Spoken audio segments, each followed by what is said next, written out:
Hello everyone आदर्श classes YouTube channel को आपण मानक स्वागत। आज आम विज्ञान नुआ बही अनुसार तृतीय अध्याय सुषम खाद्य सुस्थ शरीर उपाय यही पाठर संपूर्ण प्रश्न उत्तर आलोचना करबा। वीडियो को शेष पर्यंत देखंतु। एमिति सबजाक विषय प्रश्न उत्तर वीडियो पाइबा चैनल को सब्सक्राइब करी पाखरे थिबा बेल आइकन को ऑन कर दियंतु। वीडियो गोटे लाइक करिकि निजर सांग मानक सह शेयर कर दियंतु। तेबे चलंतु आज आमे विज्ञान तृतीय अध्याय सुषम खाद्य सुस्थ शरीर उपायर संपूर्ण प्रश्न उत्तर आलोचना करिबो। ठीक अछि।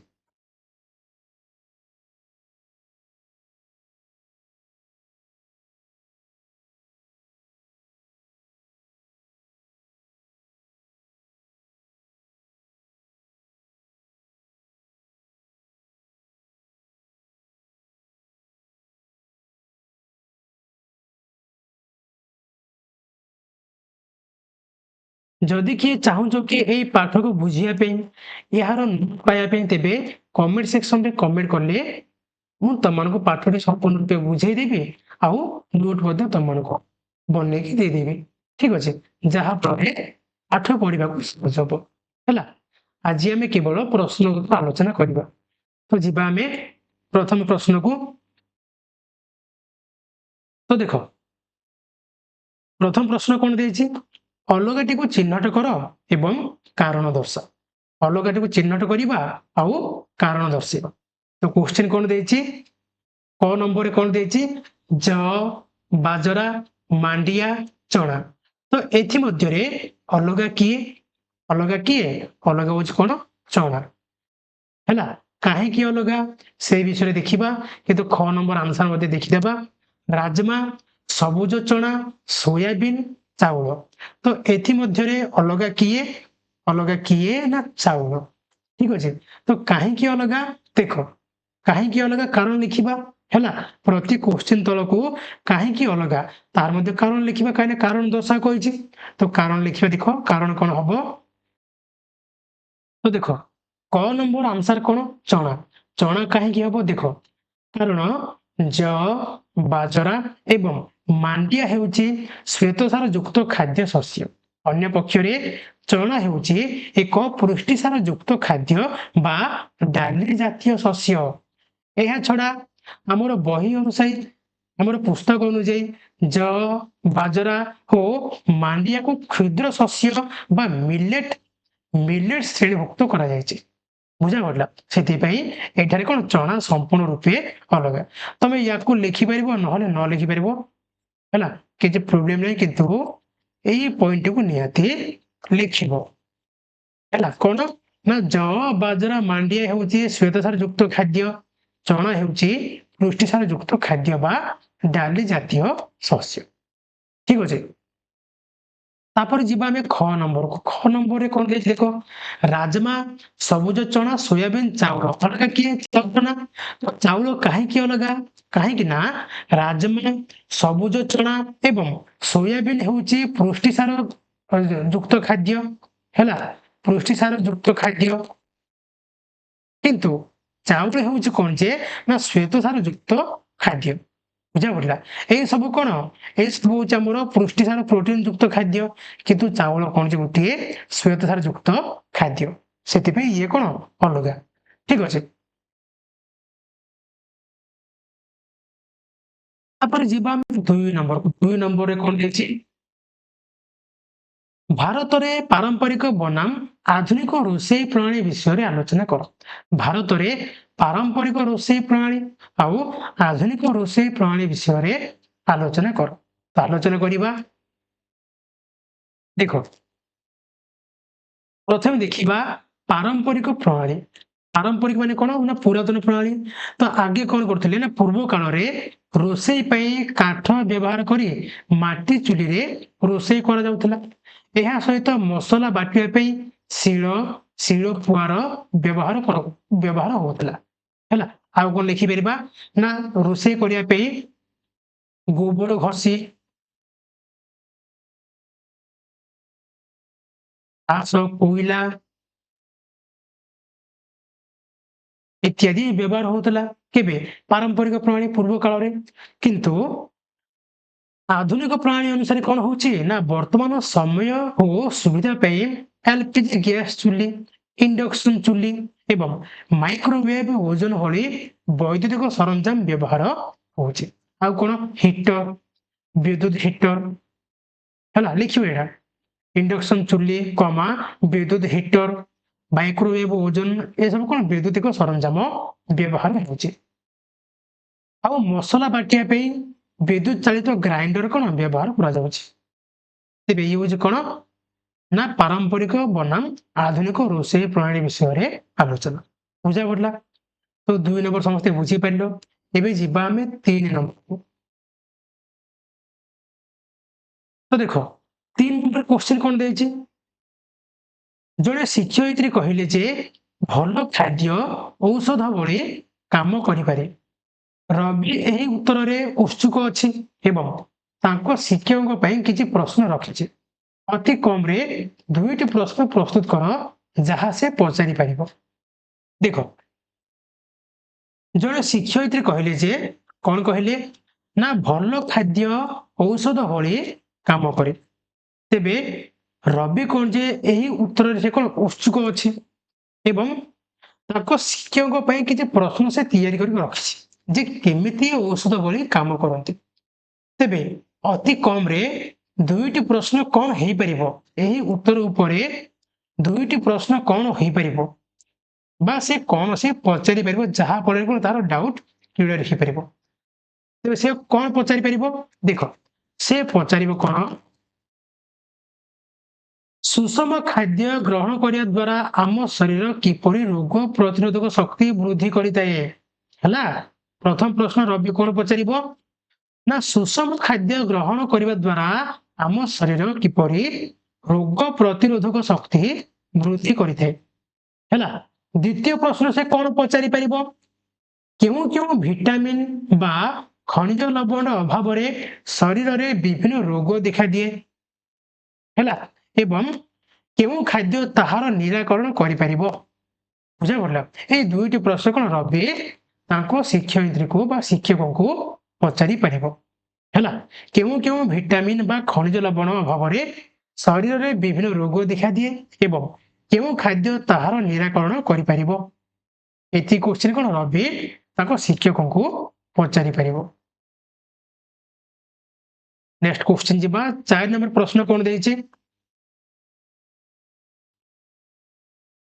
समस्त स्वादिष्ट खाद्य स्वास्थ्यकर नुहे एवं समस्त पुष्टिकर खाद्य मध्य सर्वदा सुस्वादु नुहे किछि उदाहरण सहित तुमर चिंताधारा रे बा तुम चिंताधारा को से कहिछि समस्त स्वादिष्ट खाद्य स्वास्थ्यकर नुहे एवं समस्त पुष्टिकर खाद्य सर्वदा सुस्वादु नुहे हैला जेतो खाद्य हम पार्टी को कोन पार्टी को मीठा लागुची से माने स्वास्थ्यकर नुहंती आ जेतक पुष्टिकर खाद्य हम पार्टी को मीठा लागंती नहीं किछि उदाहरण सह तमर चिंताधारा को कुह हैला जदि एही पर्यंत वीडियो को लाइक करिना तबे जल्दी जल्दी लाइक करी कि चैनल को सब्सक्राइब कर दियो जहा फल रे आगो को तमे एमिति सब जक पाठर प्रश्न उत्तर एही चैनल रे पाई पाइबो तो देखो प्रथम देखिबा स्वादिष्ट किंतु अपुष्टिकर कोन कोन आलू चिप्स जो तुम कुरकुरे कहूचे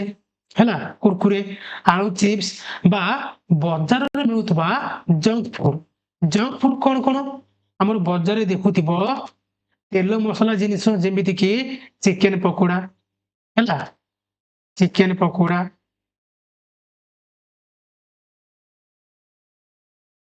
आ कोन बड़ा पियाजी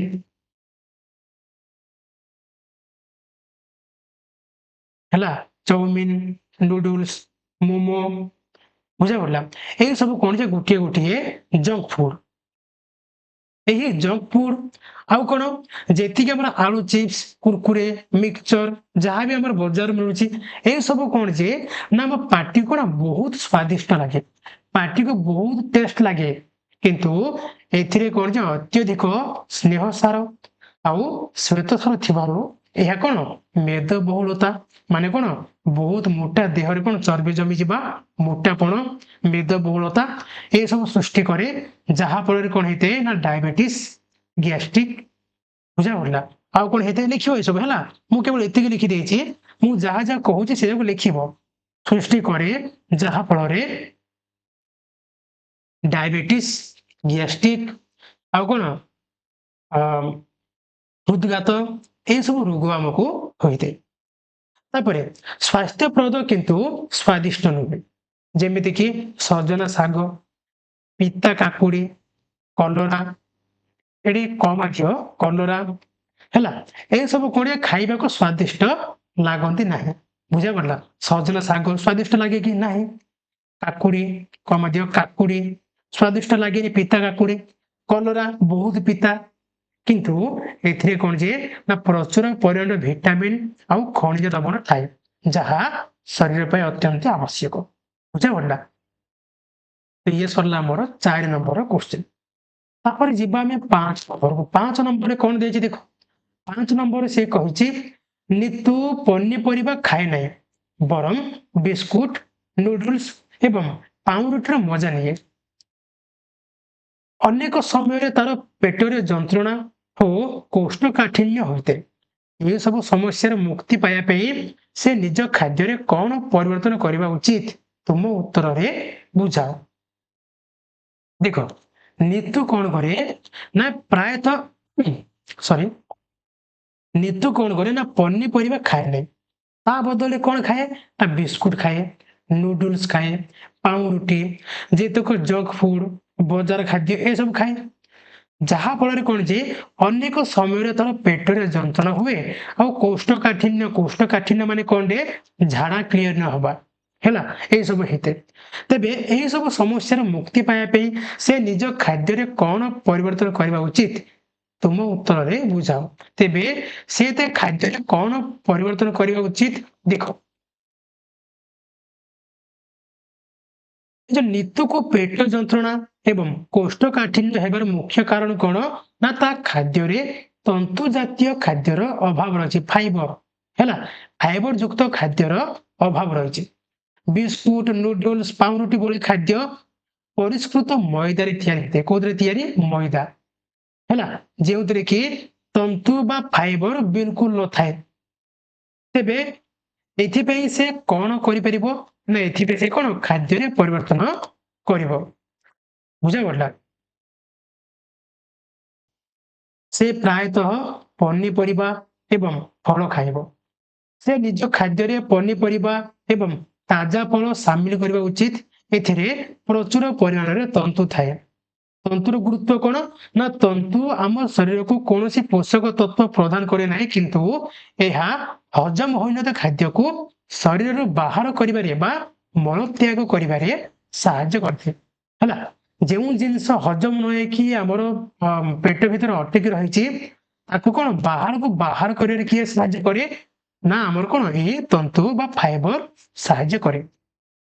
ଏହା ଦ୍ୱାରା କଣ ହେଇଥାଏ ନା କୋଷ୍ଠକାଠିନ୍ୟ ବା ଯାହା ଆମେ କହୁଛେ ଝାଡା କ୍ଲିୟର ହଉନି ସିଏ କଣ ଦୂର ହେଇଥାଏ। ଠିକ ଅଛି। ଆଉ କଣ ନା ସୁଷମ ଖାଦ୍ୟ ଖାଇବ। ଜଙ୍କ ଫୁଡ ବଦଳରେ ଘରେ ରୋଷେଇ ହେଇଥିବା ଖାଦ୍ୟ ଖାଇବା ଉଚିତ ହେଲା। ତ ଏସବୁ କାମ କଣ ସିଏ କରିପାରିବ।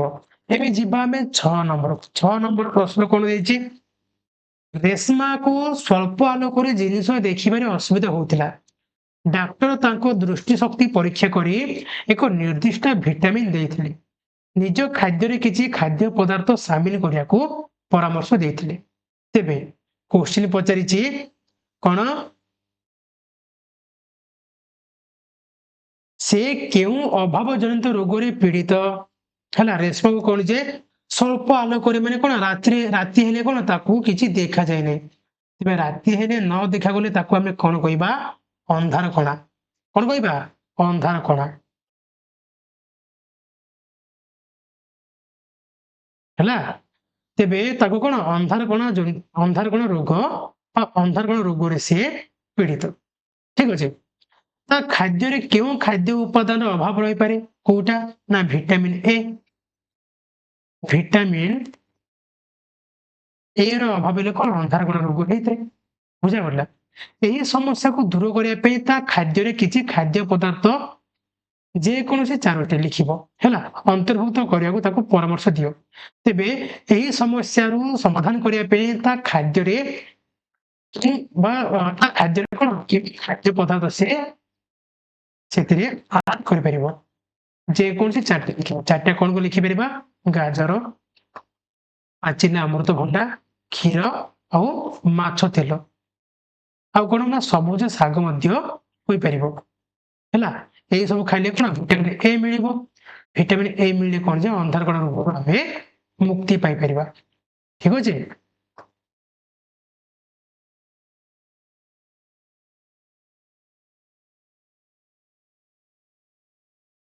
ହେଲା, ତ ଆଜି ଆମେ ବିଜ୍ଞାନର ତୃତୀୟ ଅଧ୍ୟାୟ ସୁଷମ ଖାଦ୍ୟ ସୁସ୍ଥ ଶରୀର ଉପାୟର 1 ନମ୍ବରରୁ 6 ନମ୍ବର ପର୍ଯ୍ୟନ୍ତ ସମ୍ପୂର୍ଣ୍ଣ ପ୍ରଶ୍ନ ଉତ୍ତର ଆଲୋଚନା କରିସାରିଲେ। ଆଶା କରୁଛି ଭିଡିଓଟି ନିଶ୍ଚୟ ରୂପେ ଭଲ ଲାଗିଥିବ। ଯଦି ଭଲ ଲାଗିଛି ତାହେଲେ ଗୋଟେ ଲାଇକ୍ କରନ୍ତୁ। ଆଉ ଏମିତି ଅନ୍ୟ ସବଜେକ୍ଟ ଭିଡିଓ ପାଇବା ପାଇଁ ଚ୍ୟାନେଲକୁ ସବସ୍କ୍ରାଇବ କରି ପାଖରେ ଥିବା ବେଲ୍ ଆଇକନକୁ ଅନ୍ କରିଦିଅନ୍ତୁ। ଆଉ ଏହି ଭିଡିଓକୁ ନିଜର ସାଙ୍ଗମାନଙ୍କ ସହ ସେୟାର କରିଦିଅନ୍ତୁ। ନେକ୍ସଟ କ୍ଲାସରେ ଆମେ 7 ନମ୍ବରରୁ 13 ନମ୍ବର ପର୍ଯ୍ୟନ୍ତ ସମ୍ପୂର୍ଣ୍ଣ ପ୍ରଶ୍ନ ଉତ୍ତର ଆଲୋଚନା କରିବା। ଆଜି ପାଇଁ ଏତିକି, ପୁଣି ଦେଖା ହବ ନେକ୍ସଟ କ୍ଲାସରେ। ଧନ୍ୟବାଦ।